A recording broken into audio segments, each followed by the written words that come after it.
Mas Paulo agora vai dar um outro diagnóstico da sociedade nos versos 5 a 9. O mundo está arruinado porque a espiritualidade está divorciada da vida. Olha comigo o versículo 5: tendo forma de piedade, negando-lhe entretanto o poder, foge também destes. Preste atenção, meus irmãos. Quando você lê essa lista dos versos 1 a 4, você fica pensando assim, como Paulo está fazendo uma descrição do submundo da sociedade.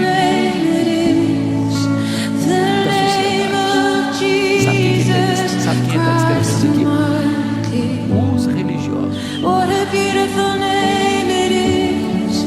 Sabe quando a religião está se corrompendo? Quando as pessoas mantêm a forma, mantêm a aparência, quando as pessoas desenvolvem uma espiritualidade cênica, de palco, de performance, onde elas parecem piedosas, elas se apresentam como piedosas, elas têm fachada de piedade, elas têm discurso de piedade, elas se vestem como piedosos, mas lá no íntimo não tem nada disso. É apenas fachada, é apenas máscara, é apenas propaganda. O que Paulo está dizendo é que o grande problema da sociedade é que aqueles que se dizem cristãos parecem que são, mas de fato não são. E quando você nota aí, Paulo diz assim para Timóteo: Timóteo, foge desses que só tem aparência, que só tem casca, que só tem verniz, que só fazem propaganda, mas que não tem de fato uma vida íntegra, real, concreta, piedosa, para exaltar e glorificar a Deus.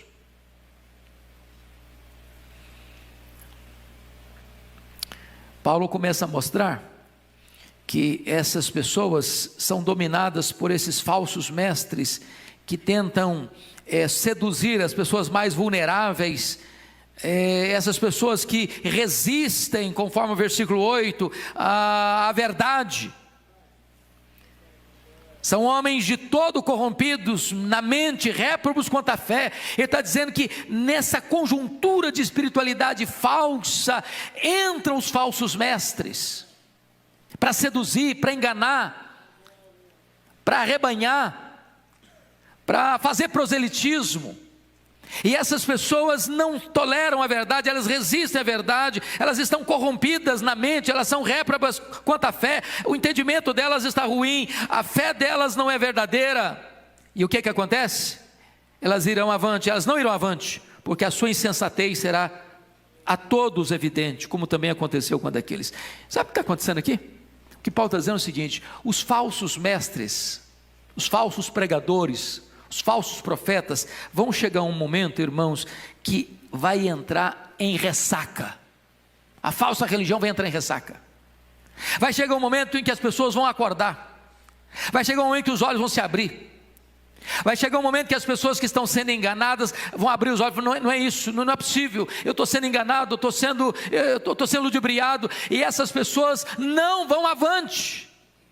Porque o engano delas, a avareza delas, a ganância delas, o falso ensino delas vai ser desmascarado. E então, depois que Paulo diz assim, foge desses, ele dá o segundo conselho. Confira comigo, por exemplo, por favor, versículos 10 a 12. Precisamos seguir o exemplo daqueles que andam com Deus. Então você que está aqui hoje, acautele-se para você não seguir os passos daqueles que não têm compromisso com a verdade de Deus. Foge deles, foge deles. O que você vai fazer? Só fugir do erro? Só fugir dos falsos mestres? Não. Agora Paulo diz no versículo 10, tu porém segue de perto, ou tem seguido de perto o meu ensino, o meu procedimento, o meu propósito, a minha fé, a minha longanimidade, o meu amor, a minha perseverança. E eu chamo a sua atenção aqui para um ponto importantíssimo. Você e eu precisamos de modelos, de exemplo. Irmãos, nós temos o nosso modelo maior, que é Cristo, mas nós precisamos olhar para gente de carne e osso como você e eu, dizer, eu estou seguindo gente que anda com Deus, gente que conhece a Deus, gente que tem ensino genuíno, gente que tem procedimento verdadeiro, gente que tem fé genuína e pura. Para um pouquinho comigo. Eu fui criado na região rural. E na região rural você sabe que o que separa um sítio do outro, uma fazenda da outra, são as cercas. Cercas. E quando você vai fazer uma cerca de arame, por exemplo, farpado, você tem as estacas e você tem os mourões. O mourão é uma tora grande, robusta. De quando em quando você bota um mourão. Aquele mourão é que sustenta a cerca. E no meio dos mourões você põe estacas mais frágeis. A igreja precisa de mourões. De mourões. Que dão sustentação. De você olhar para ela e dizer: aqui está a verdade. Ensina a verdade. Prega a verdade.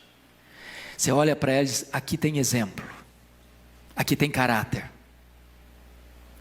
E você olha para ela e você vê: aqui tem propósito. Aqui tem fé genuína.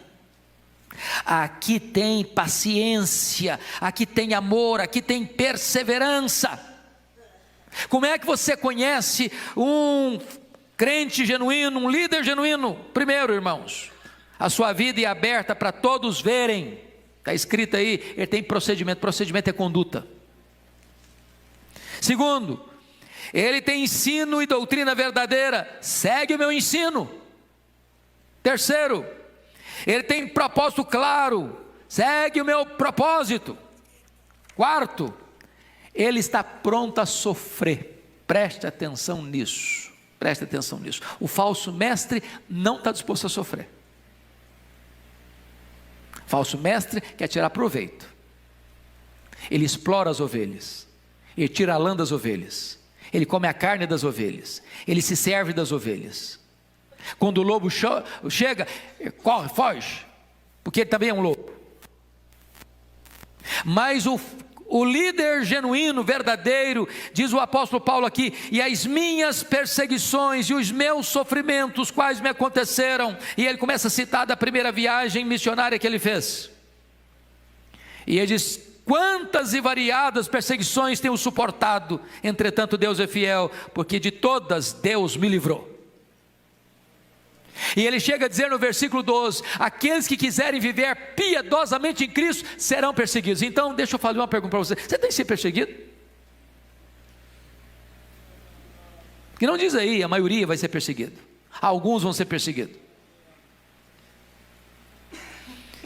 Um dia perguntaram para um professor lá em Recife, foi professor do Reverendo Rival, Francisco Leonardo.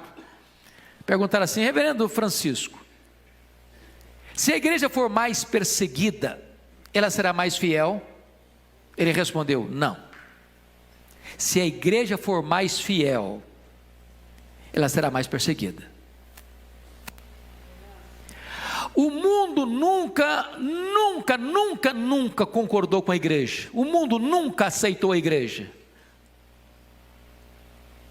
O mundo sempre falou mal da igreja. Essa tentativa de imitar o mundo, de tentar agradar o mundo para conquistar o mundo, é falsa essa tentativa. Isso é um engodo, isso é um engano. A igreja é sal, a igreja é luz. A igreja só impacta o mundo na medida em que ela é diferente do mundo, em que ela traz uma vida diferente do mundo. A igreja não pode se associar com o mundo, porque a amizade do mundo é pior do que a espada do mundo. E desta forma, meus irmãos, nós precisamos entender que quando a igreja é perseguida, só porque a igreja é fiel, ela é perseguida, e quando a igreja é perseguida por sua fidelidade, a igreja avança, a igreja cresce, a igreja experimenta as maravilhas de Deus.